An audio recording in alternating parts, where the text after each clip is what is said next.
Se você gosta dessas histórias reais e emocionantes, já se inscreve no canal para me dar uma força e comenta aí de qual cidade você está assistindo essa história. A solidão tem gosto de café requentado e cheiro de terra seca, esperando chuva. Eu sei disso porque acordo todo santo dia às 5 da manhã numa casa que ecoa. 12 quartos vazios. Uma mesa de mogno que comporta 20 pessoas, mas onde só eu me sento, sempre no mesmo canto, sempre mastigando o silêncio junto com o pão. As paredes guardam retratos desbotados de uma vida que poderia ter sido diferente, deveria ter sido diferente. Meu nome é Roberto Augusto Mendes, tenho 54 anos e sou dono de terras que começam aqui em Buriticupu, no Maranhão, e se estendem até as divisas com o Tocantins. São 5 fazendas ao todo: gado Nelore, soja, eucalipto, tratores que custam mais que casas na cidade, caminhonetes 0 quilômetro na garagem, funcionários que me chamam de doutor e baixam a cabeça quando passo. No papel, sou um homem de sucesso. Mas sucesso não aquece a cama à noite, não enche a casa de conversa, não olha nos seus olhos quando o mundo pesa e você precisa de alguém para dividir o fardo. Naquela manhã de agosto, acordei com o mesmo vazio de sempre. O sol ainda dormia no horizonte e o céu tinha aquele tom azul escuro que antecede o despertar do mundo. Calcei as botas, vesti a camisa xadrez desbotada, minha preferida, a que Helena tinha me dado no último aniversário que passamos juntos, e saí para a varanda. O vento soprava morno, trazendo o cheiro de capim e esterco. Ao longe, ouvia-se o mugido preguiçoso do gado e o canto estridente das cigarras, que nunca descansam nessa região.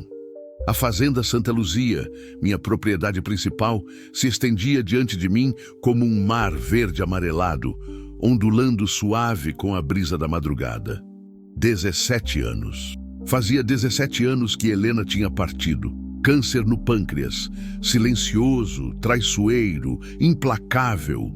Em 4 meses, levou a mulher que eu amava, a que ria alto demais, a que dançava descalça na chuva, a que falava com as vacas como se fossem amigas antigas. Levou e não deixou nem tempo para despedida direito. Depois dela, tentaram me apresentar outras mulheres, viúvas da cidade, professoras aposentadas, até uma prima distante de São Luís que tinha boa situação. Eu sorria educado, tomava um café, trocava meia dúzia de palavras e voltava para o meu silêncio. O coração tinha emparedado, construído muros altos, trancado os portões e jogado a chave num poço fundo. Doutor Roberto, a voz do Zé Maria me arrancou dos pensamentos. Meu capataz mais antigo, homem de confiança há mais de 20 anos, subia os degraus da varanda com aquele andar lerdo de quem conhece cada palmo daquela terra. O senhor vai para Araguaína hoje? Vou sim, Zé. Preciso resolver umas coisas no banco e buscar peças para o trator. Quer que eu vá junto? Não precisa. Aproveita e fiscaliza o pessoal lá no Pasto Novo. Aquela cerca está precisando de reparo antes que o gado descubra e resolva passear na propriedade do vizinho. Zé Maria sorriu. Conhecia minha necessidade de ficar sozinho nas estradas. A verdade é que eu pegava a estrada por outros motivos. Não era só banco ou peça de trator. Era para ouvir o vento, para sentir o volante nas mãos, para ver a paisagem mudar e por algumas horas ter a ilusão de que estava indo para algum lugar, mesmo sabendo que sempre voltaria para o mesmo vazio. Às 8 da manhã, subi na minha Hilux prata e peguei a estrada de terra que leva até a BR-222. O sol já queimava forte, transformando o chão em espelhos de calor que distorciam o horizonte. Liguei o rádio. Música sertaneja, aquelas de sofrência que parecem escritas para homens como eu. Desliguei logo depois. Preferia o ronco do motor e o silêncio dos meus pensamentos.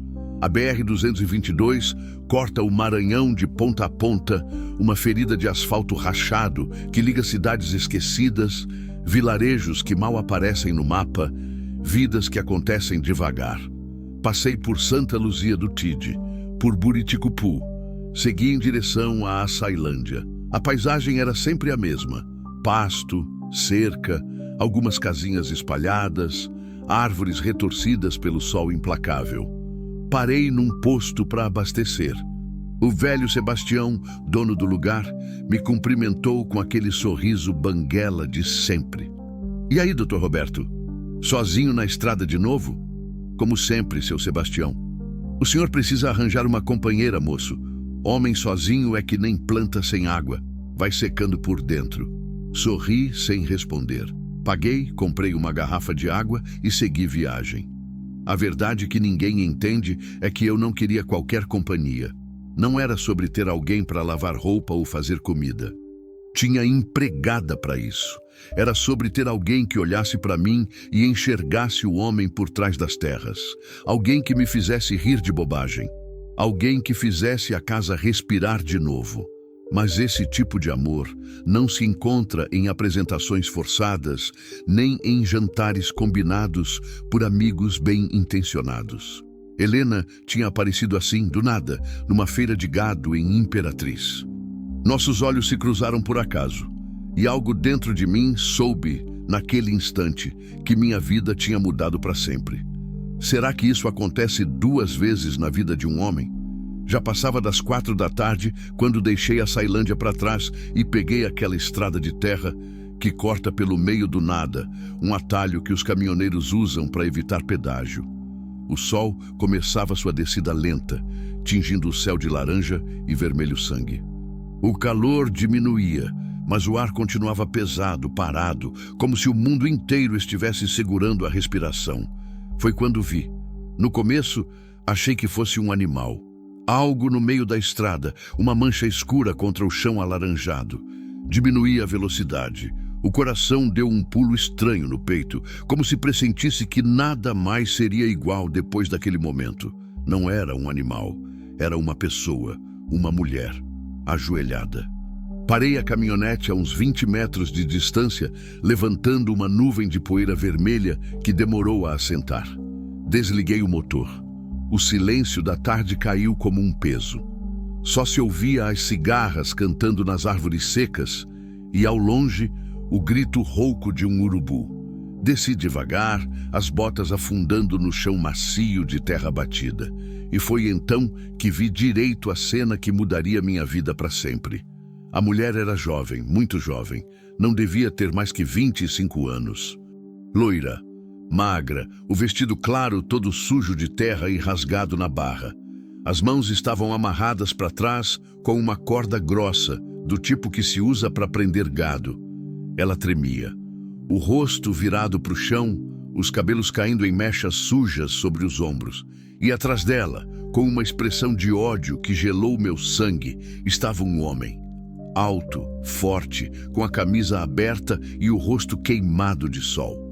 Segurava a ponta da corda que prendia a moça, como se fosse um animal que ele estava prestes a abater. Na outra mão, uma faca de cabo de chifre brilhava sob a luz alaranjada do fim de tarde.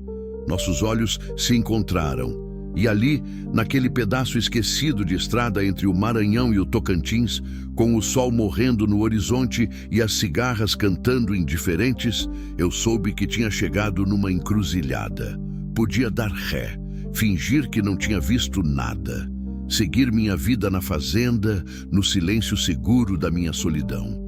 Ou podia descer daquela caminhonete e fazer o que Helena teria feito sem pensar 2 vezes. Respirei fundo e desci.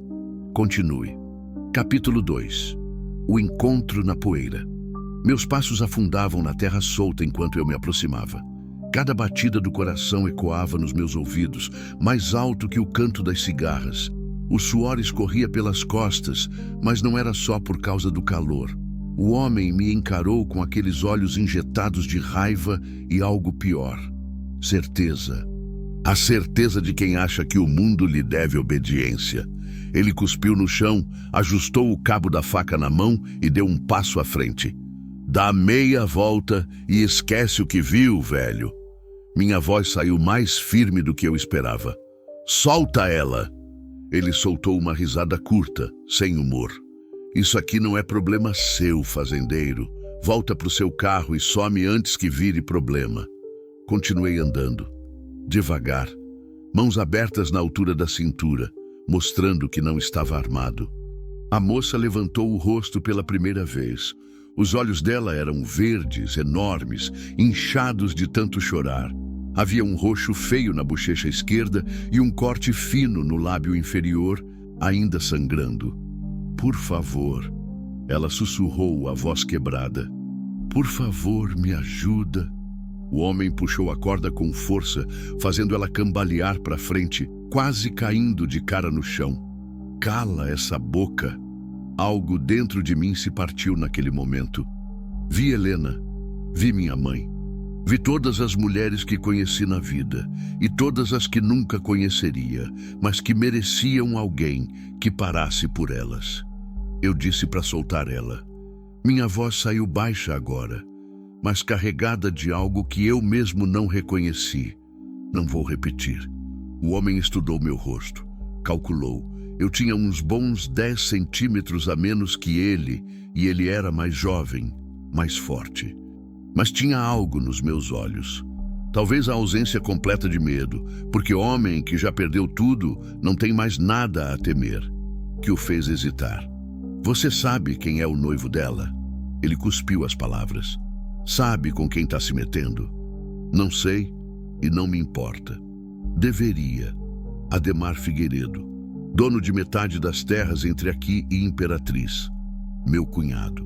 E essa vagabunda aqui, ele chutou levemente as costas da moça, fazendo ela gemer. Achou que podia fugir do casamento como se fosse uma qualquer. A moça soluçou. Eu não quero casar com ele. Ele tem 50 anos. Eu nunca nem... Cala a boca. O homem ergueu a mão como se fosse bater nela de novo. Não pensei. Meu corpo agiu sozinho. Dei 3 passos rápidos e agarrei o pulso dele no ar. Apertei forte. Senti os ossos sob a pele, a força dele tentando se soltar. Nossos rostos ficaram a centímetros um do outro. Encosta nela de novo e você vai conhecer um lado meu que eu passei anos tentando enterrar. Por um segundo que pareceu durar uma eternidade, ficamos ali. 2 homens, uma estrada vazia, uma decisão sendo tomada em silêncio. Ele piscou primeiro, recuou, largou a faca no chão com um baque seco, soltou a corda. Você não sabe o que acabou de fazer, velho. A voz dele tremia de raiva contida. Ademar vai te caçar, vai queimar sua fazenda, vai acabar com você. Deixa ele tentar. O homem cuspiu na minha direção, errou por pouco e começou a andar de costas em direção a uma moto velha que eu só então percebi encostada numa árvore uns 50 metros atrás. Subiu nela, deu partida no terceiro chute e antes de acelerar gritou: 3 dias! Você tem 3 dias antes que a gente volte, e quando voltar, não vai ser só para buscar ela. O ronco da moto foi sumindo na curva da estrada, engolido pela poeira vermelha e pelo fim da tarde. Fiquei parado, ouvindo meu próprio coração disparado, até o silêncio voltar completo. Foi então que a moça desabou. Caiu de lado na terra, o corpo inteiro tremendo, soluços violentos sacudindo os ombros magros. Ajoelhei ao lado dela e com as mãos trêmulas comecei a desfazer os nós da corda. Estava tão apertada que tinha marcado a pele dos pulsos dela, deixando sulcos fundos e vermelhos. Calma, calma, moça. Já passou. Ele foi embora. Ela não conseguia falar. Só chorava, um choro desesperado, de quem esteve perto demais da morte e ainda não acredita que sobreviveu. Terminei de soltar as cordas e as joguei longe como se fossem cobras venenosas. Consegue ficar de pé?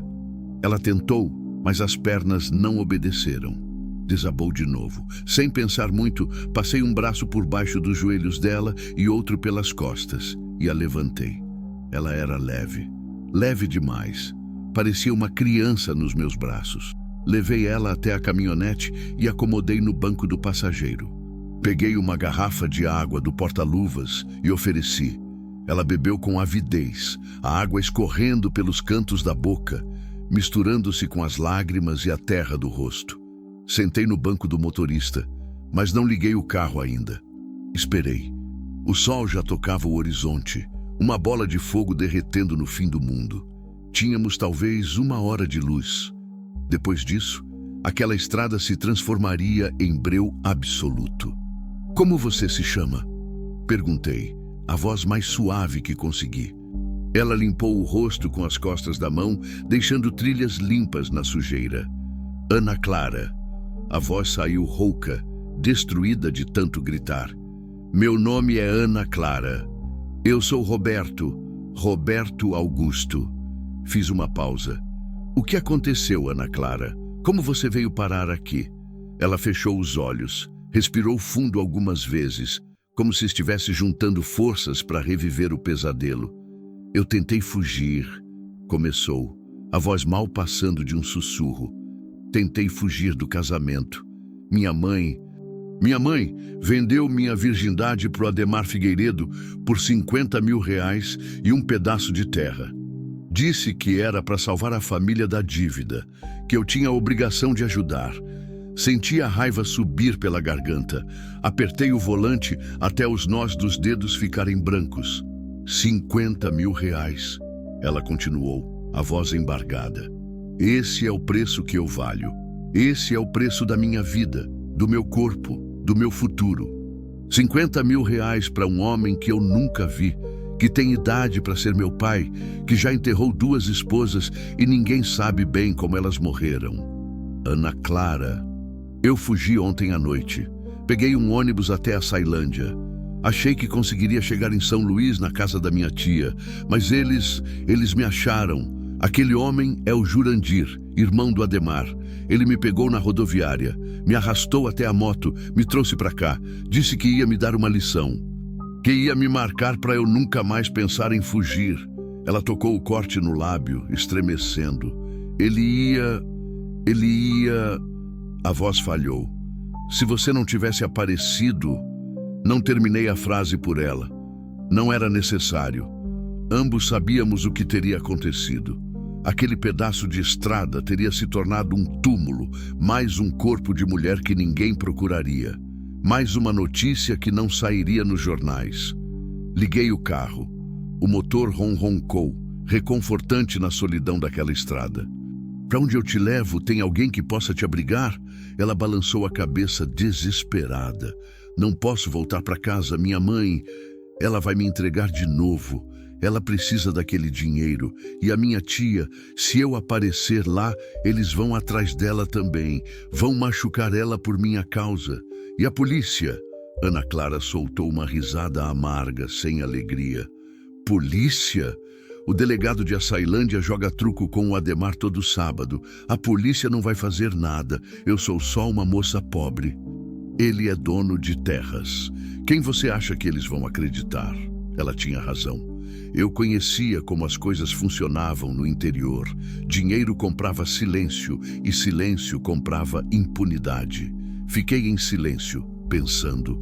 O sol já tinha desaparecido completamente, deixando apenas um rastro roxo no céu.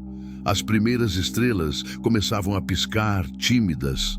Logo seria noite completa. 3 dias. O Jurandir tinha dito 3 dias.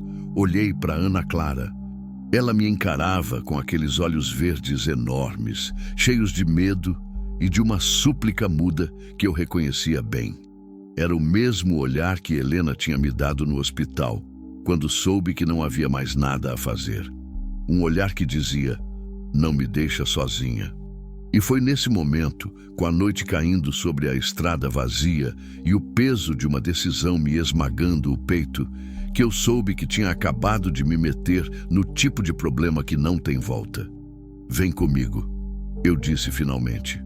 Tenho um lugar seguro. Pelo menos por enquanto.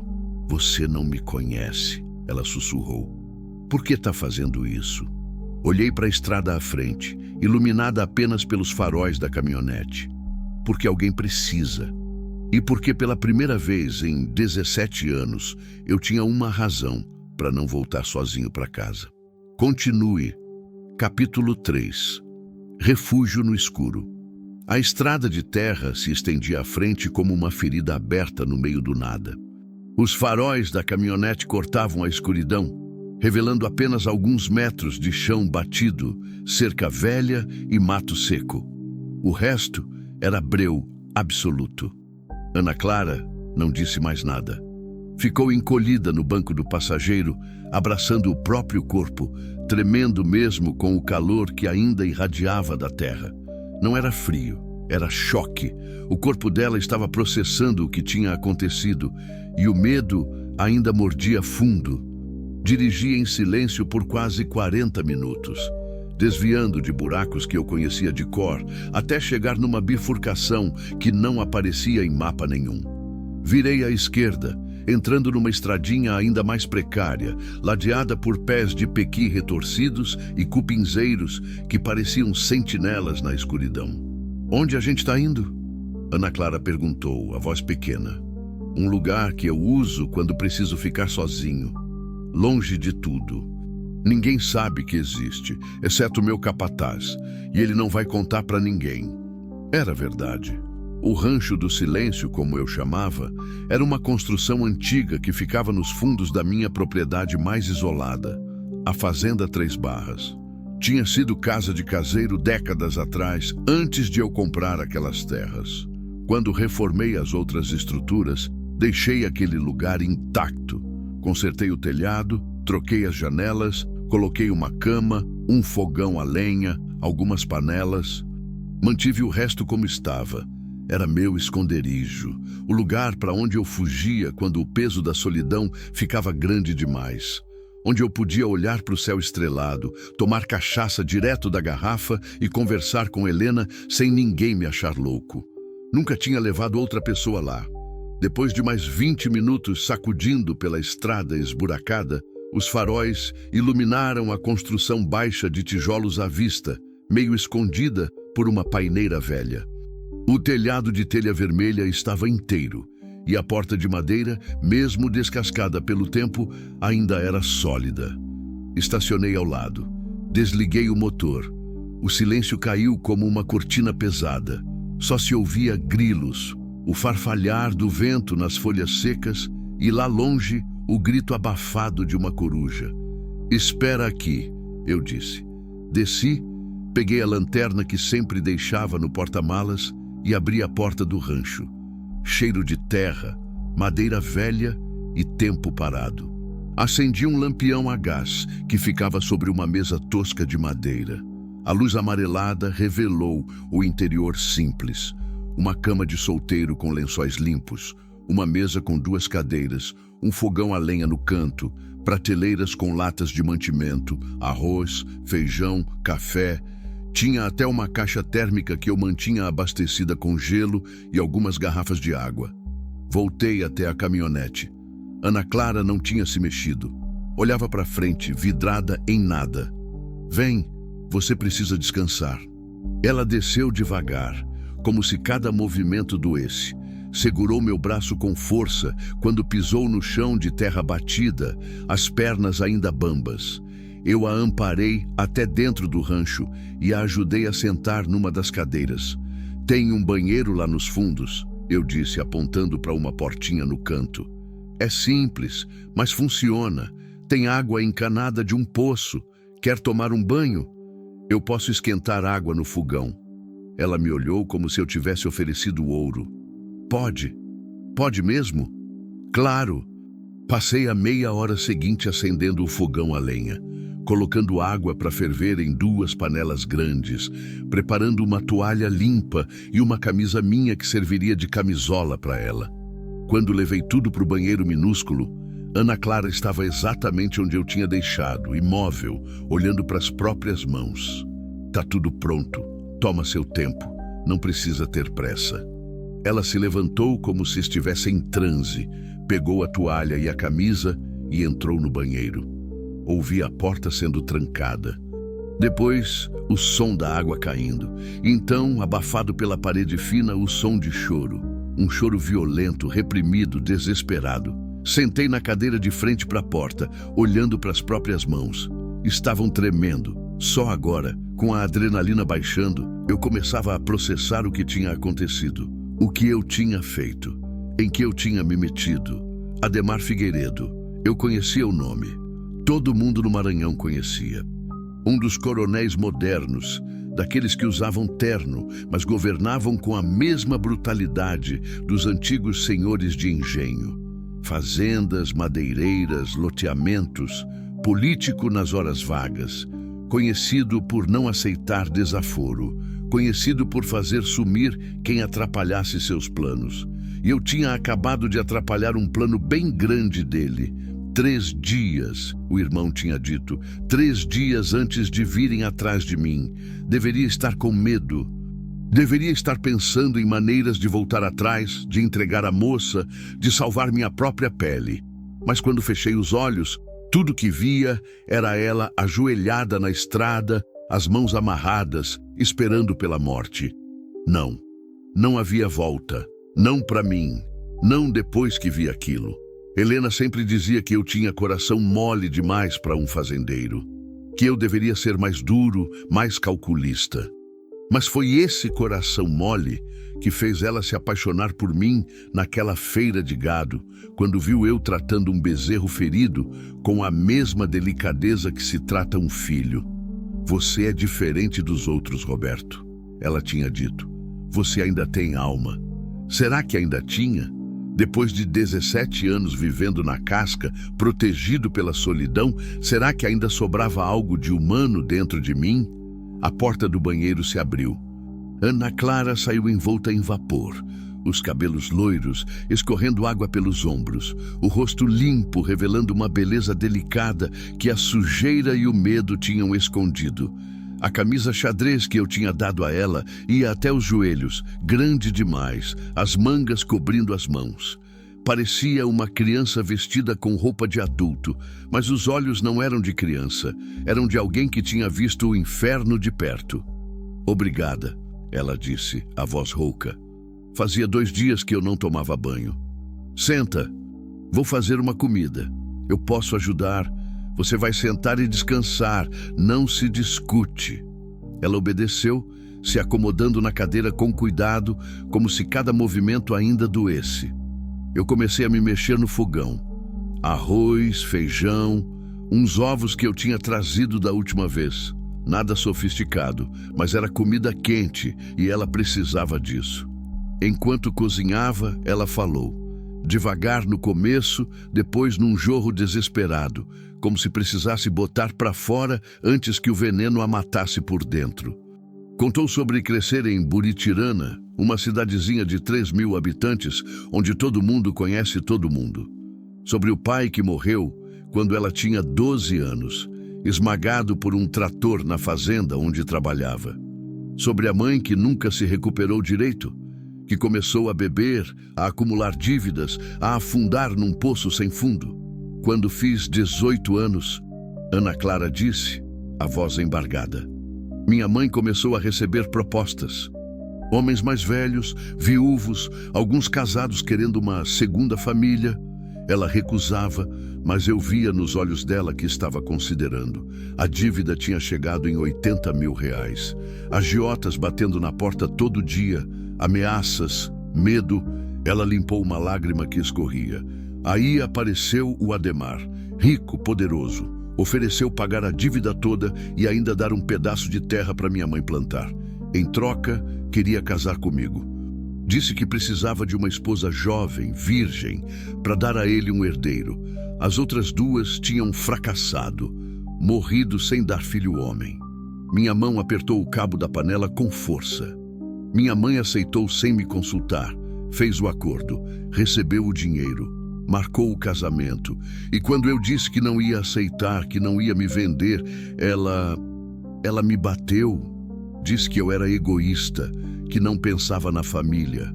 que era minha obrigação salvar a gente. Ana Clara. Então eu fugi. No meio da noite. Peguei um ônibus, achei que conseguiria chegar longe, começar de novo, esquecer. Mas eles têm olhos em todo lugar. O Jurandir me achou em menos de 24 horas. Ela cobriu o rosto com as mãos. Ele disse que ia me ensinar a não desobedecer. Ia me machucar de um jeito que eu nunca mais pensasse em fugir. E depois ia me entregar de volta pro Ademar, com um desconto, ele disse rindo, como se eu fosse mercadoria com defeito. Terminei de preparar a comida em silêncio. Coloquei um prato cheio na frente dela. Ela olhou como se não soubesse o que fazer. Então, devagar, começou a comer. Primeiro uma garfada, depois outra. Depois engolia tudo como se não comesse há dias, porque provavelmente não comia. Preparei um prato para mim também, mas mal consegui engolir. A raiva estava atravessada na garganta. Raiva dos homens que achavam que podiam comprar mulheres. Raiva das mães que vendiam as filhas. Raiva de um mundo que permitia que isso acontecesse em pleno 2025, em pleno Brasil, como se ainda vivêssemos em algum século passado. Roberto, a voz dela me tirou dos pensamentos. Por que você parou? Por que você me salvou? Você não me conhece.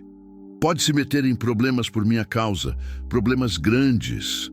Olhei nos olhos verdes dela, ainda inchados de tanto chorar, porque era o certo a fazer. Mas, Ana Clara, eu passei os últimos 17 anos da minha vida com medo. Medo de me apaixonar de novo. Medo de sofrer de novo. Medo de viver de novo. Construí uma prisão de silêncio e solidão e me tranquei dentro dela. Fiz uma pausa. Hoje, naquela estrada, quando te vi ajoelhada, eu tive uma escolha. Podia continuar com medo, virar as costas e voltar para minha prisão. Ou podia fazer o que a mulher que eu amava teria feito sem pensar duas vezes. E o que ela teria feito? Ela teria parado, teria descido do carro, teria enfrentado o diabo se fosse preciso. Corri sem alegria. Helena era assim, corajosa até a medula. Eu sempre fui o covarde dos dois. Você não é covarde, Ana Clara disse baixinho. Covarde teria me deixado morrer. Ficamos em silêncio. Lá fora, a noite cantava suas músicas de grilos e vento. O lampião chiava baixinho. As sombras dançavam nas paredes de tijolo à vista. O que vai acontecer agora? Ela perguntou, e havia tanto medo na voz que doeu ouvir. Agora você vai dormir. Amanhã a gente pensa no que fazer. E você, onde vai dormir? Aqui mesmo na cadeira, fico de guarda. Roberto, não se discute, Ana Clara. Você precisa descansar e eu preciso pensar. Ela não discutiu. Levantou, foi até a cama e deitou. Puxei o lençol fino sobre ela. Por um momento, fiquei ali parado, olhando aquela moça que há poucas horas estava a segundos de morrer e agora dormia, ou fingia dormir na minha cama, na minha casa secreta, sob minha proteção. 3 dias. Sentei na cadeira, encostei na parede e fechei os olhos. E pela primeira vez em muitos anos, rezei. Não sabia mais direito como, mas rezei mesmo assim. Rezei para que a coragem não me faltasse. Rezei para que eu soubesse o que fazer. Rezei para que Helena, onde quer que estivesse, me desse forças para ser metade do homem que ela sempre achou que eu era. Lá fora, a noite avançava. E em algum lugar, Ademar Figueiredo já devia saber que sua noiva tinha desaparecido de novo.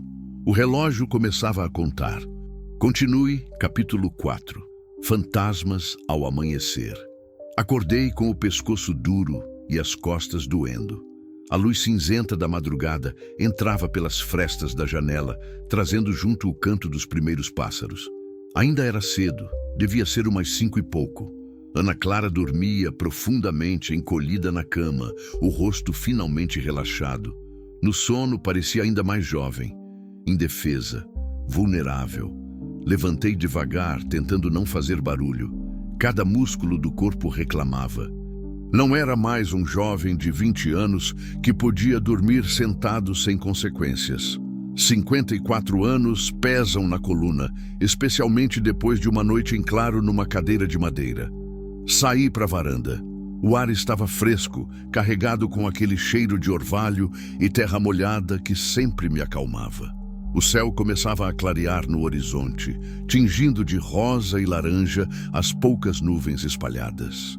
A paineira velha ao lado do rancho estava cheia de pássaros que celebravam o novo dia com uma algazarra ensurdecedora. Acendi um cigarro. Tinha parado de fumar há 5 anos, mas sempre guardava um maço no carro para emergências. Se aquilo não era emergência, não sabia o que era. A fumaça subiu lenta no ar parado da manhã. Fechei os olhos e tentei organizar os pensamentos. Primeiro, Ana Clara não podia voltar para casa. A mãe ia entregá-la de novo. Isso estava claro. Segundo, não podia levá-la para a polícia. O delegado era amigo do Ademar. Terceiro, não podia simplesmente escondê-la ali para sempre. 3 dias, talvez menos. Eles viriam procurar. Quarto, eu precisava de ajuda. Mas de quem? Em quem confiar numa situação dessas? O cigarro queimou até o filtro. Joguei a guimba no chão e pisei. Foi quando ouvi o som de motor ao longe. Meu coração disparou. Entrei rápido no rancho, peguei a espingarda calibre 12 que eu guardava atrás da porta e voltei para fora. O som ficava mais próximo. Um motor diesel, pesado. Caminhonete ou caminhão. Ana Clara acordou com o barulho dos meus passos apressados. O que foi? A voz dela saiu embargada de sono e medo. Fica quieta. Alguém tá vindo. Vi o pânico tomar conta do rosto dela. Levantou da cama de um pulo, o corpo tenso, pronta para correr. Calma, eu disse, tentando parecer mais confiante do que me sentia. Pode não ser nada. Fica aí dentro. Se eu gritar, você corre pelos fundos e se esconde no mato. Entendeu? Ela assentiu, muda de terror. Voltei para a varanda, a espingarda no ombro, dedo fora do gatilho, mas pronto. O veículo apareceu na curva da estradinha. Uma F-250 azul, conhecida. Deixei escapar um suspiro de alívio. Era Zé Maria, meu capataz. A caminhonete parou ao lado da minha. Zé desceu devagar, as mãos visíveis, mostrando que vinha em paz. Conhecia meus hábitos, sabia que eu tinha armas no rancho. Doutor Roberto, ele disse, a voz calma. Posso chegar? Baixei a espingarda. Pode, Zé, desculpa o susto. Ele subiu os degraus da varanda, tirou o chapéu de couro e me encarou com aqueles olhos pequenos que nunca perdiam nada. O senhor tá bem? Não voltou para casa ontem. Fiquei preocupado. Estou bem, só tive uns problemas na estrada. Que tipo de problemas? Hesitei. Zé Maria trabalhava comigo há mais de 20 anos. Tinha sido amigo de Helena, tinha chorado no enterro dela, tinha me ajudado a não afundar completamente nos meses seguintes. Era mais que empregado. Era família. Mas isso era diferente. Isso era perigoso. Zé, talvez seja melhor você não saber. Quanto menos souber, mais seguro vai estar. Ele riu sem humor. Doutor, eu trabalho para o senhor há quanto tempo? Já vi o senhor nos seus piores dias. Já guardei seus segredos. Já menti por você quando precisou. Fez uma pausa. Seja lá o que for, deixa eu ajudar. Olhei para os olhos dele. Vi a sinceridade ali. Lealdade. E mais que isso, via a mesma revolta que eu sentia quando pensava em homens como Ademar Figueiredo. Tem uma moça aqui dentro, eu disse finalmente. Ela estava sendo forçada a casar com Ademar Figueiredo. Fugiu. O irmão dele, Jurandir, pegou ela ontem na estrada. Ia matar. Eu interferi. Zé Maria ficou em silêncio por um longo momento processando. Ademar Figueiredo. Ele repetiu a voz baixa. O senhor sabe quem é esse homem, doutor? Sei. Sabe do que ele é capaz? Sei. E mesmo assim trouxe a moça para cá. Não tinha escolha, Zé. Ele balançou a cabeça, mas não com reprovação. Com algo parecido com admiração. A dona Helena ficaria orgulhosa, ele disse baixinho. Senti um nó na garganta. Ou acharia que eu sou um idiota. As duas coisas. Ele sorriu. Ela sempre achou que o senhor era um idiota corajoso. Pela primeira vez desde a tarde anterior, senti vontade de rir. Eles disseram que voltam em 3 dias. Talvez menos. Então a gente tem que agir rápido. Zé colocou o chapéu de volta. Primeiro, a moça não pode ficar aqui. Se eles vasculharem suas propriedades, e vão vasculhar, vão achar esse rancho. Segundo, a gente precisa de provas do que eles fizeram. Terceiro, a gente precisa de alguém na polícia ou na justiça que não esteja no bolso do Adhemar. Você conhece alguém assim? Ele pensou. Tem uma promotora nova em Imperatriz. Veio de São Paulo. Não conhece ninguém aqui, não deve nada para ninguém. Dizem que é brava, que não se deixa comprar. Fez uma pausa.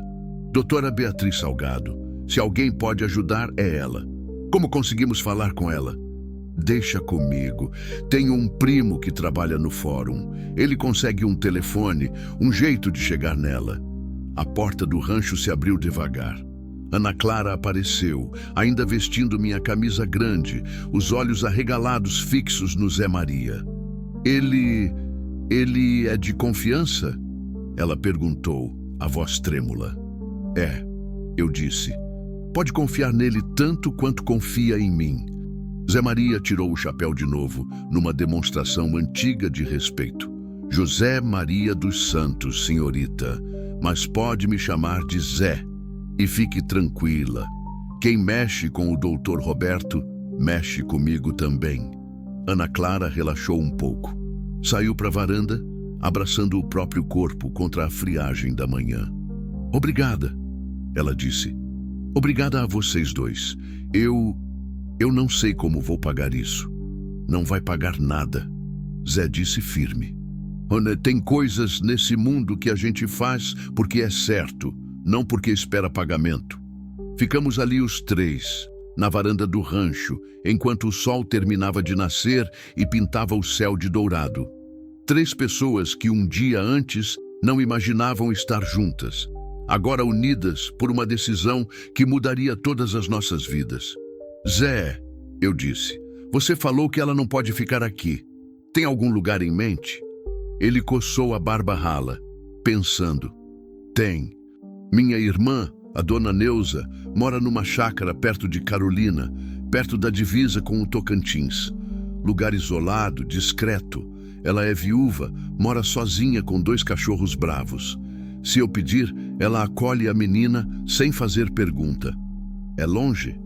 Umas 3 horas daqui, pegando estrada de terra, mas é seguro e, mais importante, ninguém vai pensar em procurar lá. Ana Clara nos olhava, esperançosa e assustada ao mesmo tempo. Quando a gente pode ir? Hoje mesmo, Zé disse. Quanto antes, melhor. E vou levar ela na minha caminhonete. Se tiverem seguindo o doutor, não vão suspeitar de mim. Fazia sentido. Eu assenti. Tá certo. Vou preparar umas coisas para vocês levarem. Comida, roupa, dinheiro. Doutor, Ana Clara disse. E havia algo diferente na voz dela agora. Não era só medo, era determinação. Eu quero denunciar. Quero que o Adhemar e o irmão dele paguem pelo que fizeram. Não só comigo, com todas as outras. Outras? Zé perguntou. Ele já teve 2 esposas. As 2 morreram de doença. Ela fez aspas no ar com os dedos. Ninguém nunca investigou. E tem outras moças. Vi quando fui na casa dele para conhecer, antes de fugir. Tinha uma empregada lá, menor de idade, grávida, apavorada. Ele coleciona vítimas. Senti a raiva ferver de novo. Então a gente precisa não só de proteção, eu disse. A gente precisa acabar com ele. Com provas, Zé acrescentou. A gente precisa de provas sólidas, testemunhas, documentos. Acorda, Ana Clara disse de repente. A corda que me amarrou. Ficou lá na estrada. Pode ter impressões digitais do Jurandir. E tem mais, eu disse. Eu vi tudo. Posso testemunhar. E se conseguirmos achar outras vítimas, Outras testemunhas. Vamos construir um caso, Zé completou. Um caso que nem o dinheiro do Ademar vai conseguir enterrar. Passamos a hora seguinte organizando tudo. Preparei uma mochila com roupas limpas, pegadas da minha casa, numa viagem rápida que fiz, enquanto Zé ficava de guarda. Dinheiro, remédios, mantimentos. Zé ligou para o primo e conseguiu o telefone da promotora. Ana Clara contou tudo de novo, dessa vez com mais detalhes, enquanto eu anotava tudo num caderno velho. Datas, nomes, lugares, descrições. Quando o sol já estava alto no céu, era hora de partir. Ana Clara me abraçou na despedida. Foi um abraço apertado, desesperado, de quem ainda não acredita completamente que está sendo salva. Obrigada, ela sussurrou no meu ouvido. Obrigada por não passar direto. Obrigada por ver que eu estava ali. Vai ficar tudo bem, eu disse, sem saber se era verdade ou mentira. A dona Neuza vai cuidar de você.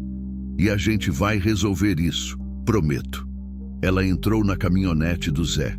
Ele ligou o motor, acenou para mim e começou a se afastar pela estradinha de terra. Fiquei ali parado, vendo a nuvem de poeira engolir o veículo, até ele sumir completamente na curva. Só então voltei para o rancho. E foi só quando me sentei naquela cadeira onde tinha passado a noite que percebi. Pela primeira vez em 17 anos, eu tinha algo além de fazendas e gado para cuidar. Eu tinha um propósito. E alguém que dependia de mim para sobreviver. Peguei o caderno com as anotações e comecei a planejar. 3 dias, talvez menos. Precisava estar pronto. Porque Ademar Figueiredo ia vir. E quando viesse, eu estaria esperando. Continue. Capítulo 5. O preço da coragem. Voltei para a fazenda Santa Luzia no meio da tarde. A casa grande me recebeu com seu silêncio de sempre, mas dessa vez o vazio parecia diferente. Não era mais só solidão, era expectativa, como se as paredes soubessem que algo tinha mudado, que a paz falsa daqueles últimos anos tinha sido quebrada para sempre. Tomei um banho demorado, tentando lavar o cansaço e a tensão. A água quente batia nas costas doloridas, enquanto eu pensava no que viria a seguir. Não era mais só sobre Ana Clara. Era sobre todas as outras, as esposas mortas, a empregada grávida. Quantas mais haveria? Vesti uma roupa limpa e desci para a cozinha. Dorinha, minha cozinheira há 15 anos, estava preparando o jantar. Ela me olhou com aquela expressão de mãe preocupada que sempre usava quando achava que eu não estava me alimentando direito. Doutor Roberto, o senhor está com uma cara... Aconteceu alguma coisa?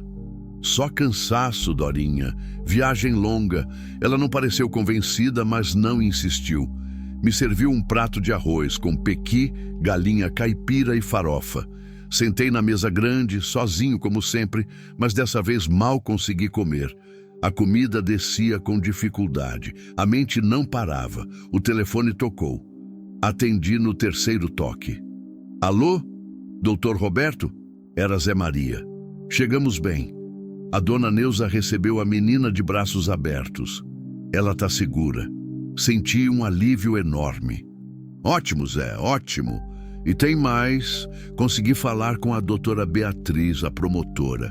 Contei por alto a situação. Ela quer se encontrar com a gente amanhã, no escritório dela, em Imperatriz. Disse que é caso sério, que já ouvia rumores sobre o Ademar, mas nunca tinha conseguido provas. Que horas? 10 da manhã, eu vou com o senhor. Obrigado, Zé, por tudo. A gente está junto, doutor. Sempre esteve.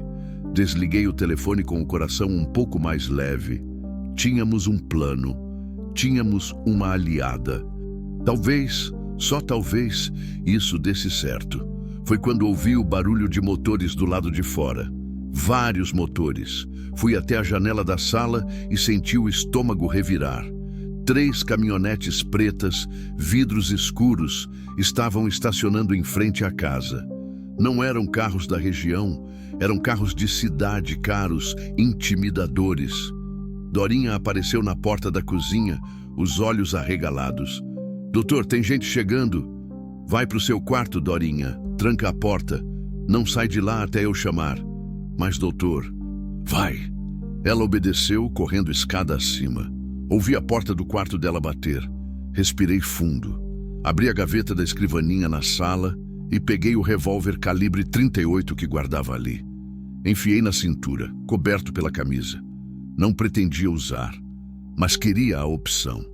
A campainha tocou 1, 2, 3 vezes, impaciente, autoritária. Caminhei até a porta e abri. Do outro lado, 5 homens. 4 pareciam seguranças, grandes, musculosos, com cara de poucos amigos.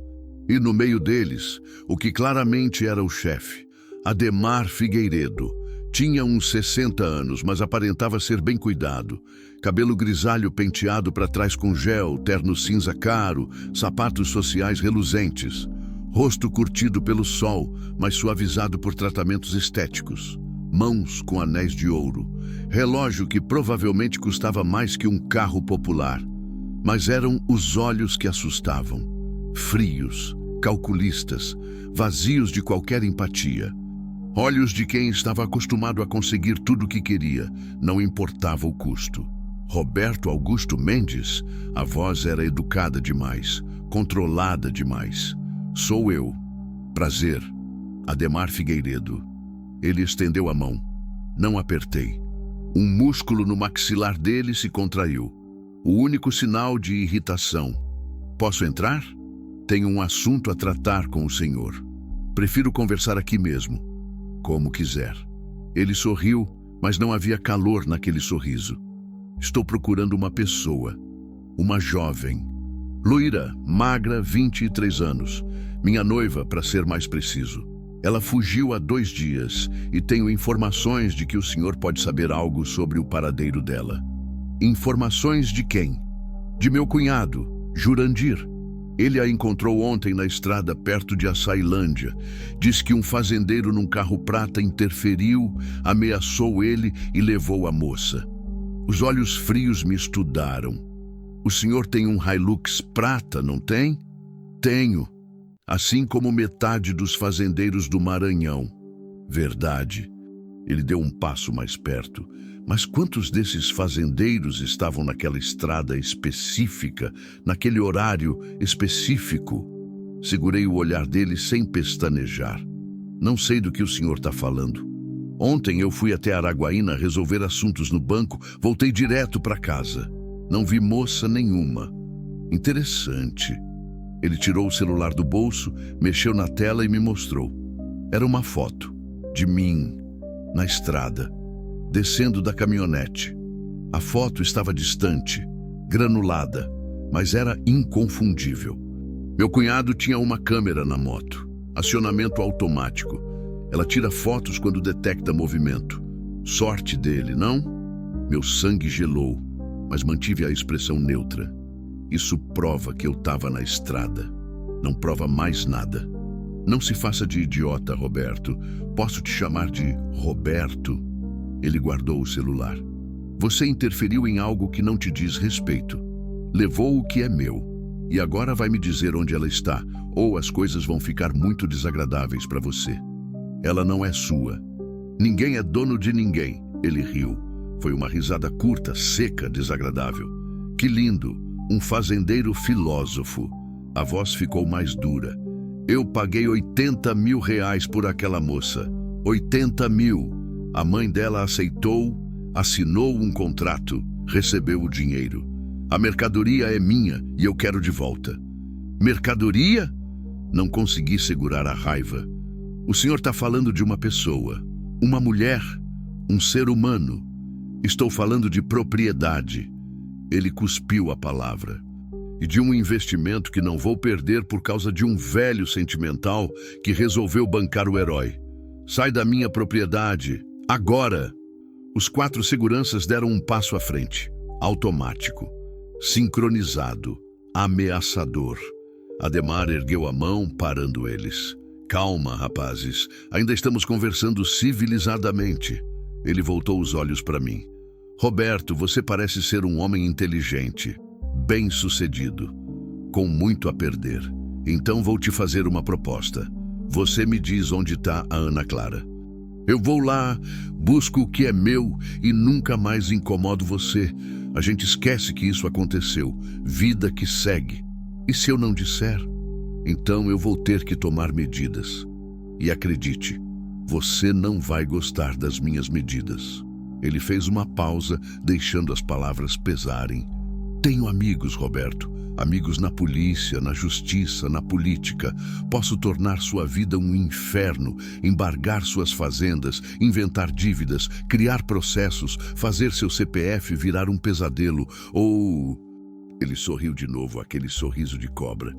Posso ser mais direto. Um incêndio aqui, um acidente ali. Você tá sozinho, não tá?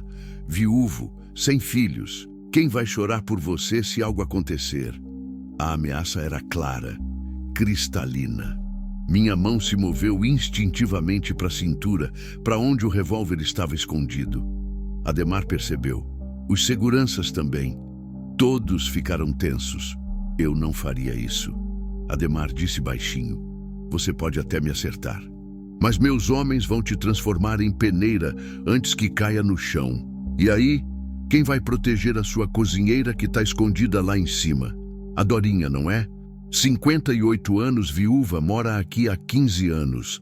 Seria uma pena se algo acontecesse com ela. Ele sabia o nome da Dorinha, sabia tudo. Tirei a mão da cintura. Devagar. Não valia a pena. Não ainda. Esperto. Ademar relaxou. Então, vai me dizer onde ela tá? Olhei nos olhos dele. Vi a certeza de que ia conseguir o que queria. Via sempre conseguia. Dinheiro, poder, medo, as 3 ferramentas que governavam o mundo dele. Mas ele não conhecia a minha ferramenta. A única que Helena tinha me ensinado e que eu tinha esquecido por 17 anos. Teimosia. Não, o sorriso dele morreu. O quê? Eu disse não.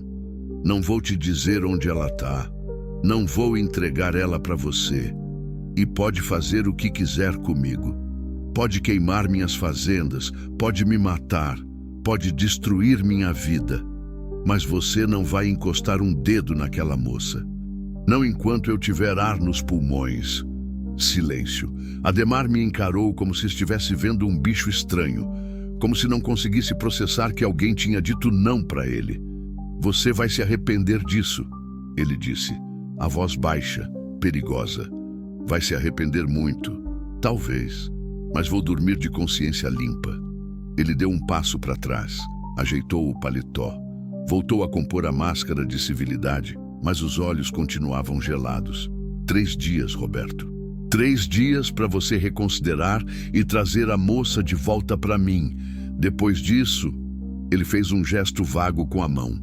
Não vai ter nada que eu possa fazer pelos meus homens. Eles ficam ansiosos quando não conseguem o que querem. Virou as costas e começou a caminhar de volta para os carros. Os seguranças me olharam mais um segundo, memorizando meu rosto, antes de seguirem o chefe. Fiquei na varanda, vendo os 3 carros darem a volta e sumirem na estrada de terra, deixando apenas uma nuvem de poeira vermelha para trás.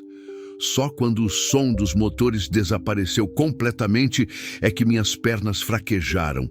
Segurei na coluna da varanda para não cair. As mãos tremiam, suor frio escorria pelas costas. Dorinha desceu correndo. Doutor, eu ouvi tudo. Esse homem, ele ameaçou o senhor. A gente tem que chamar a polícia. A polícia não vai ajudar, Dorinha. Ele tem a polícia no bolso. Então o que a gente faz?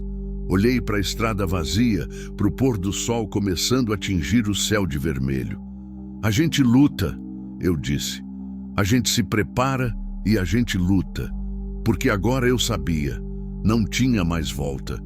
Tinha declarado guerra a um dos homens mais poderosos do Maranhão. E uma guerra assim só terminava de um jeito, com alguém derrotado ou morto. Continue. Capítulo 6. A travessia final. A noite caiu pesada sobre a fazenda. Dorinha não quis ir embora, mesmo eu insistindo. Ficou comigo, preparando café forte, verificando as trancas das portas e janelas a cada meia hora. Chamei 3 dos meus funcionários mais antigos, homens de confiança que sabiam atirar, e pedi que ficassem de ronda pela propriedade. Não dormi. Fiquei sentado na sala, o revólver sobre a mesa, a espingarda encostada na cadeira, esperando. Cada barulho da noite me fazia pular. O latido distante de um cachorro, o rangido da madeira velha, o vento batendo nas venezianas. Às 5 da manhã, quando o céu começou a clarear, Zé Maria chegou. Vinha na caminhonete dele, mas não estava sozinho. Trouxe mais 4 homens, todos funcionários das outras fazendas, todos armados com espingardas de caça. "Não vai ficar sozinho, doutor", ele disse quando questionei. A notícia se espalhou. Todo mundo que trabalha para o senhor sabe que o senhor é homem direito. E ninguém gosta do Ademar Figueiredo. Ele já pisou em muita gente por aqui. Senti um nó na garganta. Não estava sozinho. Pela primeira vez em muito tempo, não estava sozinho. Às 9 horas, eu e Zé pegamos a estrada para Imperatriz. Deixei a fazenda protegida, com homens de guarda e Dorinha trancada dentro de casa com ordem de não abrir para ninguém. A viagem durou quase 2 horas. Imperatriz estava quente e barulhenta como sempre, com suas ruas estreitas entupidas de motos e carros velhos. O fórum ficava no centro, um prédio de 3 andares pintado de amarelo desbotado, com grades nas janelas e um ar de abandono que tantos prédios públicos do interior tinham. A doutora Beatriz Salgado nos recebeu no 3º andar, numa sala pequena abarrotada de processos empilhados. Ela era diferente do que eu esperava. Jovem, uns 30 e poucos anos, baixinha, cabelo curto preto, óculos de armação grossa, mas havia aço nos olhos castanhos dela. Determinação na forma como nos cumprimentou. "Senhor Roberto, senhor José Maria, sentem-se, por favor." Ela apontou 2 cadeiras velhas de frente para a mesa bagunçada. "O senhor José Maria me contou um pouco da situação ontem ao telefone, mas preciso que o senhor me conte tudo, desde o início, sem omitir nada." E eu contei tudo. O encontro na estrada, Jurandir com a faca, Ana Clara amarrada, a ameaça, o resgate, a fuga, a visita de Ademar na noite anterior, as ameaças explícitas. Ela anotava tudo, parando de vez em quando para fazer perguntas específicas, horários, descrições, detalhes. Quando terminei, ela ficou em silêncio por um longo momento, olhando para as anotações. "Senhor Roberto", ela disse finalmente, "o senhor sabe que essa foto que o Ademar tem não prova nada além do fato de que o senhor estava na estrada, certo?" "Sei. E sabe também que se formos confrontá-lo agora, sem mais provas, ele vai alegar que Ana Clara fugiu por vontade própria, que o casamento era um acordo consensual entre adultos e que o senhor a sequestrou?" "Sei disso também." "Então o senhor entende que estamos numa situação delicada, a palavra do senhor e da Ana Clara contra a dele. E ele tem dinheiro, poder, influência." "Entendo." Fiz uma pausa, mas a doutora disse que já ouvia rumores sobre ele. Ela se inclinou para frente, baixando a voz. "Já. Há 3 anos que estou nesta comarca e o nome do Ademar Figueiredo aparece em várias situações. 2 esposas mortas em circunstâncias suspeitas. Nunca houve investigação séria. 3 denúncias de abuso doméstico arquivadas por falta de provas. 2 empregadas que sumiram sem deixar rastro. E rumores, muitos rumores, sobre outras moças compradas de famílias pobres. Então por que ele continua livre? Porque ninguém nunca teve coragem de testemunhar. As vítimas somem ou se calam. As famílias são compradas ou ameaçadas. E os policiais, delegados e até alguns juízes..." Ela fez uma pausa significativa. "Recebem muito bem para olhar para o outro lado. Mas a doutora não é daqui", Zé Maria disse. "A doutora não deve nada para ele." Ela sorriu, mas era um sorriso cansado. "Não, eu vim de São Paulo justamente para fugir de corrupção. Achei que no interior as coisas seriam mais simples. Ela riu, sem humor. Aprendi que a corrupção é igual em todo lugar. Só muda o sotaque. Então a doutora pode ajudar? Perguntei, e havia súplica na minha voz. Ela me encarou por um longo momento. Posso, mas vai ser perigoso. Para mim, para o senhor, para Ana Clara. O Ademar não vai deixar barato. Ele vai tentar nos destruir de todas as formas possíveis. Eu já aceitei esse risco quando parei naquela estrada. E eu aceitei quando fiz o juramento de promotora. Ela bateu com a mão na mesa. Vamos fazer o seguinte. Primeiro, preciso falar com a Ana Clara. Registrar o depoimento dela em vídeo, documentar as lesões, tudo oficial. Segundo, precisamos de mais vítimas. Se houver outras mulheres, precisamos achá-las. Terceiro, vou pedir uma investigação oficial sobre as mortes das ex-esposas dele. Quarto, vou solicitar proteção policial para vocês na Polícia Federal, porque a polícia local não vai ajudar. Polícia Federal? Zé perguntou. Eles vão se importar com isso? Vão se é tráfico de pessoas, venda de mulheres. Isso é crime federal.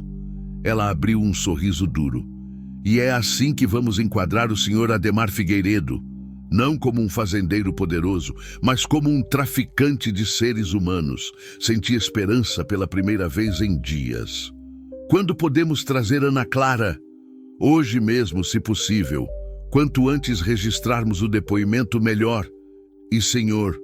Roberto, ela me olhou seriamente. O senhor precisa entender que a partir de agora, tudo muda. Vai ter processo, exposição. O nome do senhor vai aparecer. Sua vida vai virar de cabeça para baixo. Já virou, doutora, já virou. Passamos mais 1 hora no escritório dela, planejando cada passo. Ela fez ligações, acionou contatos na Polícia Federal em Brasília, começou a montar o processo. Havia fogo nela. Uma indignação genuína que me lembrava de Helena quando via alguma injustiça. Saímos do fórum, já era meio-dia. O sol batia forte no asfalto rachado. Zé e eu ficamos parados na calçada por um momento, processando tudo. Vai dar certo, doutor, Zé disse. Pela primeira vez, acho que vai dar certo. Espero que sim, Zé. Espero que... Foi quando vi. Um carro preto, vidros escuros, parado do outro lado da rua. O mesmo tipo de carro que Ademar tinha levado na fazenda. E em pé na calçada, apoiado no capô, estava Jurandir. Ele me olhava fixamente, um sorriso cruel no rosto. Levou a mão ao pescoço e fez um gesto de cortar a garganta. A mensagem era clara. Vamos embora, doutor. Zé disse, tenso. Agora. Subimos na caminhonete. Zé acelerou. O carro preto não nos seguiu, mas não precisava. A mensagem tinha sido entregue. Eles sabiam onde estávamos, sabiam o que estávamos fazendo. A guerra tinha começado para valer. Durante o caminho de volta, meu celular tocou. Número desconhecido. Hesitei, mas atendi. Alô? Roberto. A voz de Ademar era calma, controlada, perigosa. Soube que visitou uma promotora hoje, fazendo denúncias. Que decepção. Como você... Eu sei de tudo, Roberto. Tudo. Sei onde você tá. Sei onde a moça tá. Sei o que você come no café da manhã. Ele fez uma pausa. E sei onde estão todas as pessoas que você ama. A Dorinha, o Zé Maria, a irmã dele. Todos. Meu sangue gelou. Se você encostar em alguém... Você o quê? Vai me denunciar de novo? Ele riu. Roberto, você não entende como o mundo funciona. Promotora de São Paulo, Polícia Federal, não importa. No fim, dinheiro compra tudo. Inclusive silêncio. Inclusive justiça. Não dessa vez. Vamos ver. A voz ficou mais sombria. Última chance, Roberto. Última mesmo. Traz a moça para mim até amanhã ao meio-dia. Podemos nos encontrar na Igreja Velha de Santa Filomena. Você conhece o lugar? Conhecia.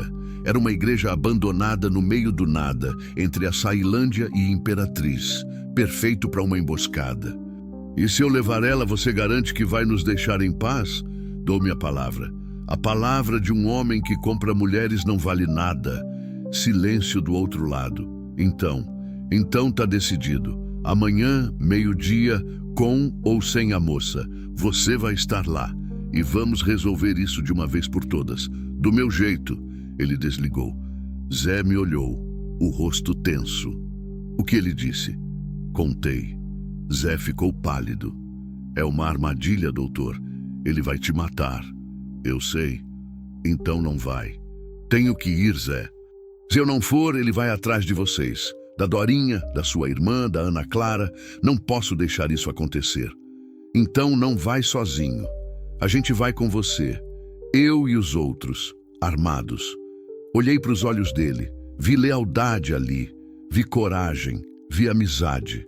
Tá bem, eu disse finalmente. Mas antes a gente leva a Ana Clara para a doutora Beatriz. Registra o depoimento. Formaliza tudo.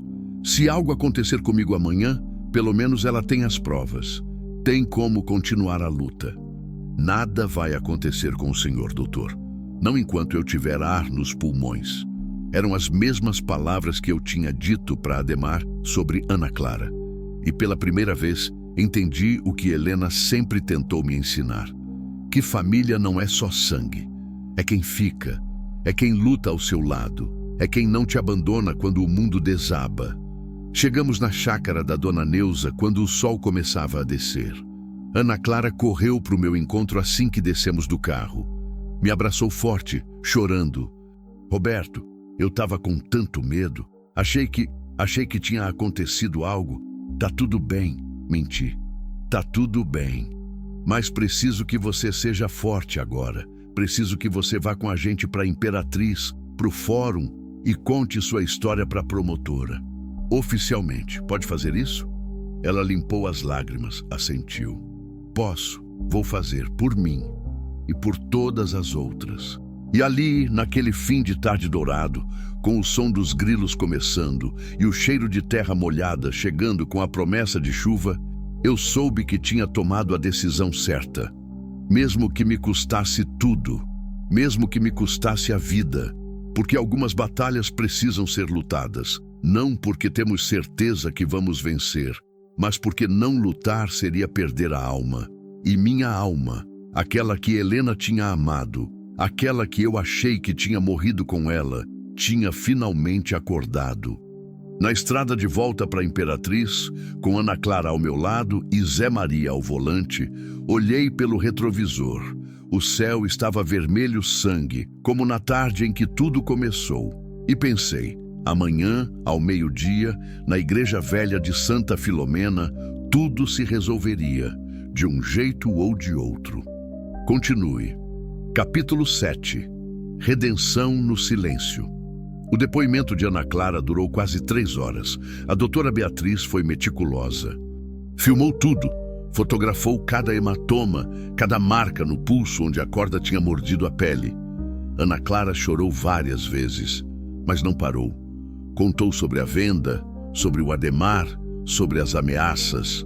Contou sobre a empregada grávida que tinha visto na casa dele, uma menina de não mais que 16 anos, com olhos mortos e barriga grande. Ela se chamava Joyce. Ana Clara disse, a voz embargada. Perguntei se ela estava bem, se precisava de ajuda. Ela só balançou a cabeça e disse, não tem ajuda para gente como eu. 2 semanas depois, quando voltei para mais uma visita, ela não estava mais lá. Perguntei onde ela estava. Me disseram que tinha voltado para a família.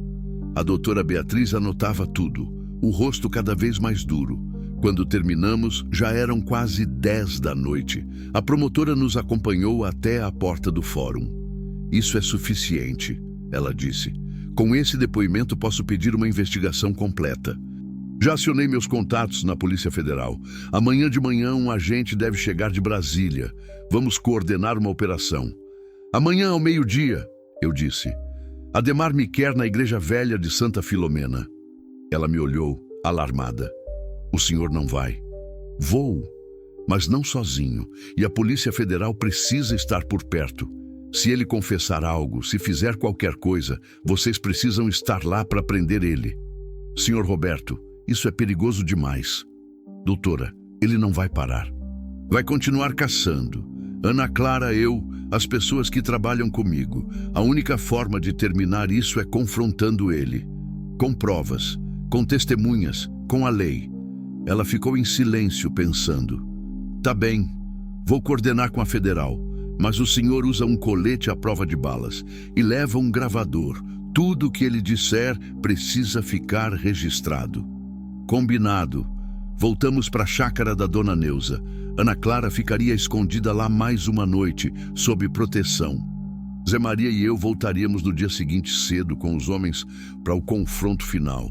Mas antes de partir, Ana Clara me puxou pelo braço. Roberto, eu nunca vou conseguir te agradecer o suficiente. Você não tinha obrigação nenhuma de parar, de me salvar, de arriscar tudo por mim. Segurei as mãos dela. Estavam frias, tremendo. Ana Clara, você me salvou também. Não percebe? Passei 17 anos morto por dentro, vivendo, mas não sentindo. E quando te vi naquela estrada, algo dentro de mim quebrou. Ou talvez tenha se consertado. Sorri. Você me lembrou porque vale a pena acordar todo dia. Não por fazendas ou dinheiro, mas por pessoas, por justiça, por amor. Amor, ela sussurrou. Não o tipo de amor que você está pensando, mas amor de um pai por uma filha que nunca teve. De um homem que tinha esquecido como cuidar de alguém. Fiz uma pausa. Helena teria te amado. Teria lutado por você com unhas e dentes. E eu tô tentando ser metade do que ela era. Ana Clara me abraçou, e naquele abraço senti que algo dentro de mim finalmente cicatrizava. Uma ferida de 17 anos começando a fechar. A noite na fazenda foi longa. Os homens dormiam em turnos fazendo ronda. Eu não dormi. Fiquei na varanda olhando as estrelas, conversando com Helena em silêncio. Estou assustado, confessei à noite. Amanhã posso morrer. E tenho tanto medo, Helena. Medo de não ver o sol nascer de novo. Medo de te encontrar e você me achar um idiota por me meter nisso. Medo de deixar as coisas pela metade. O vento soprou suave, trazendo o cheiro de chuva que se aproximava. E por um momento, quase podia ouvir a voz dela. Idiota corajoso. Sempre foi meu idiota corajoso. E estou orgulhosa. Tão orgulhosa. Sorri no escuro. Às 5 da manhã, Zé Maria me acordou. Eu tinha adormecido na cadeira da varanda sem perceber. O céu começava a clarear, tingido de rosa e dourado. Doutor, chegou a hora. Me levantei. O corpo doía, mas a mente estava estranhamente clara. Vesti o colete à prova de balas que a doutora Beatriz tinha conseguido. Coloquei o gravador no bolso da camisa. Conferi o revólver. 8 balas. Esperava não precisar usar nenhuma. 6 homens me acompanhariam. Zé Maria, 4 funcionários das fazendas e um sobrinho do Zé que era policial militar em Imperatriz e tinha pedido férias para ajudar. Todos armados. Todos determinados. Às 11 horas, saímos em comboio. 3 caminhonetes. A doutora Beatriz seguiria separado com 2 agentes da Polícia Federal que tinham chegado de madrugada. Ficariam escondidos perto da igreja, prontos para intervir. A igreja velha de Santa Filomena ficava no meio do nada, numa encruzilhada esquecida entre a Sailândia e Imperatriz. Era uma construção de pedra do século XIX, abandonada há décadas. O telhado tinha desabado parcialmente. As paredes estavam cobertas de musgo e trepadeiras, e havia uma atmosfera pesada no lugar, como se ele guardasse muitas histórias tristes. Chegamos 10 minutos antes do meio-dia. 3 carros pretos já estavam estacionados em frente à igreja. Ademar estava lá, encostado no capô de um deles, fumando um charuto caro. Ao redor dele, 8 homens, todos armados. Jurandir estava entre eles, com aquele sorriso cruel que eu tinha aprendido a odiar. Paramos a uns 30 metros, desci da caminhonete. Zé Maria e os outros saíram também, formando uma linha atrás de mim. Do outro lado, os homens de Ademar fizeram o mesmo. Era como um filme de faroeste. 2 grupos, uma estrada de terra, o sol a pino. Só faltava a música dramática. Roberto! Ademar gritou, jogando o charuto no chão e pisando. Pontual. Gosto disso. Trouxe minha noiva? Não. Ele suspirou. Teatral. Que pena. Realmente que pena. Começou a caminhar em minha direção, devagar, as mãos nos bolsos. Parou a uns 5 metros de mim. Sabe, Roberto, eu te dei tantas chances, tantas oportunidades de fazer a coisa certa. Mas você insiste em ser difícil. A coisa certa seria deixar você comprar uma mulher como se fosse gado. Era um acordo comercial. Legal. A mãe dela consentiu. Eu paguei. Fim da história. Não quando a mercadoria, cuspi a palavra, tem vontade própria. Não quando ela diz não. Mulher pobre não tem luxo de dizer não, Ademar disse, como se fosse a coisa mais óbvia do mundo. Elas nascem para servir, para casar, para dar filho. E se eu pago bem por isso, estou fazendo um favor para a família dela. Apertei os punhos, lutando contra a vontade de socar aquele rosto arrogante. Você é um monstro. Sou um empresário. Ele sorriu. E você é um velho sentimental que está prestes a aprender uma lição muito cara sobre se meter onde não é chamado. Foi você que me chamou aqui. Verdade. Porque queria te dar uma última chance pessoalmente. Na frente dos seus homens, na frente dos meus.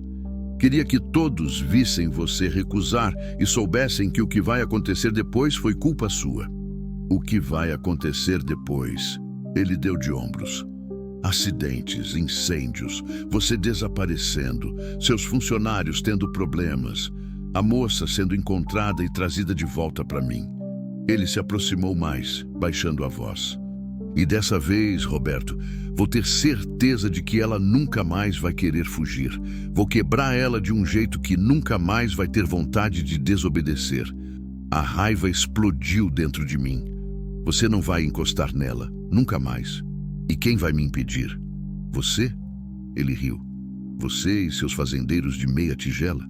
Eu tenho a polícia, tenho juízes, tenho políticos, tenho dinheiro suficiente para comprar este estado inteiro.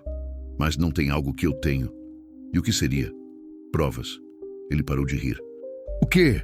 Ana Clara gravou um depoimento completo ontem, com a promotora Beatriz Salgado. Contou tudo. Sobre você, sobre Jurandir, sobre a compra, sobre as ameaças. E mais, contou sobre Joyce, a empregada grávida de 16 anos que sumiu da sua casa.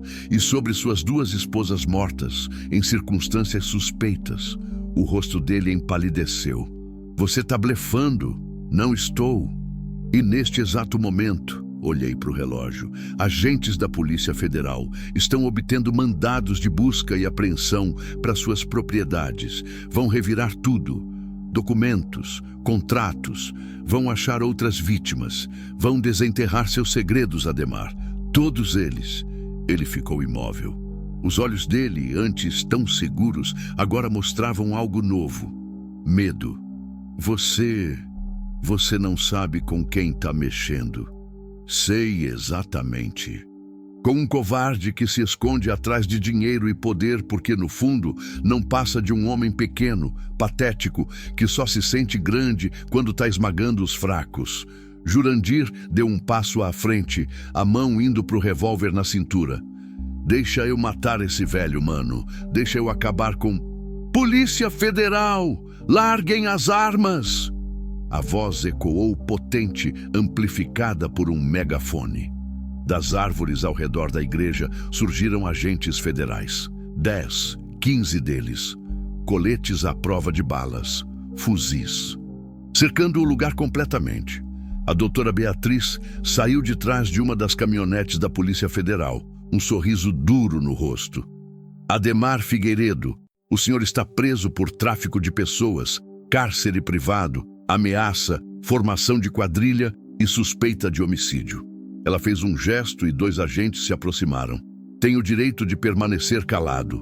Tudo o que disser pode e será usado contra o senhor. Ademar olhou ao redor, processando. Seus homens largavam as armas, mãos na cabeça. Jurandir tentou correr e foi derrubado por 3 agentes antes de dar 5 passos. E então Ademar me olhou. Havia ódio ali, ódio puro, cristalino. Isso não acaba aqui. Ele sibilou enquanto era algemado. Eu tenho advogados. Vou sair. E quando sair, eu interrompi. Se sair, todas as suas vítimas terão tido coragem de falar. Porque Ana Clara deu o primeiro passo e outras vão seguir. O seu império de silêncio acabou, Ademar. Acabou hoje. Eles o arrastaram para o carro da Polícia Federal. Jurandir também. Um por um, os capangas foram presos. Quando o último carro da polícia desapareceu na estrada, levantando poeira, minhas pernas finalmente cederam. Sentei no chão, as mãos tremendo, o coração disparado. Zé Maria ajoelhou ao meu lado. Acabou, doutor. Acabou. Acabou. Eu repeti, ainda sem acreditar. A doutora Beatriz se aproximou. Senhor Roberto, o depoimento que ele deu aqui, as ameaças, tudo ficou gravado. Somado ao que já tínhamos, é suficiente para manter ele preso por muito tempo. E vamos investigar tudo. As esposas, a Joyce, outras vítimas. Ela sorriu. O senhor fez a coisa certa. Não fui só eu. Foi Ana Clara. Foi Zé. Foi você. Foi todo mundo que teve coragem de dizer não. 3 meses depois. A fazenda estava diferente. Não era mais silenciosa. Ana Clara tinha decidido ficar. Não como empregada ou protegida, mas como família. Ocupou um dos quartos vazios, começou a estudar online para terminar o ensino médio, ajudava Dorinha na cozinha, cuidava dos bezerros, enchia a casa com músicas que eu não conhecia e risadas que eu tinha esquecido como eram. A Joyce tinha sido encontrada. Estava viva, morando com uma tia em São Luís, com um bebê nos braços. Deu depoimento. Outras 5 mulheres também apareceram, todas vítimas do Ademar. O processo corria, lento, como tudo no Brasil, mas corria. Ademar continuava preso. Sem fiança, seus advogados caros não tinham conseguido tirá-lo. E eu tinha voltado a viver. Naquela tarde, sentado na varanda com uma xícara de café, olhando o pôr do sol pintar o céu de laranja e rosa, Ana Clara se sentou ao meu lado. No que você está pensando? Ela perguntou. Em como a vida é estranha. 3 meses atrás, eu era um homem morto por dentro. E agora? Agora eu acordo e tem motivo para acordar. Tem barulho na casa, tem risadas, tem propósito. Olhei para ela. Você me salvou, Ana Clara, tanto quanto eu te salvei. Ela segurou minha mão. A dela era quente, viva. Helena ficaria orgulhosa de você. Sorri, sentindo lágrimas nos olhos pela primeira vez em muito tempo. Acho que sim. Acho que ela está olhando para a gente agora, revirando os olhos e dizendo: finalmente, Roberto, finalmente. Ficamos ali, em silêncio, vendo o sol descer. E pela primeira vez em 17 anos, o silêncio não doía. Era paz, era recomeço. Era a promessa de que, às vezes, parar na estrada por alguém que o mundo inteiro ignoraria pode mudar tudo, pode salvar 2 vidas e pode ensinar que o amor verdadeiro não é só romântico, é coragem, é escolha, é parar quando todo mundo passa direto. E é entender que nunca estamos sozinhos quando escolhemos fazer o que é certo.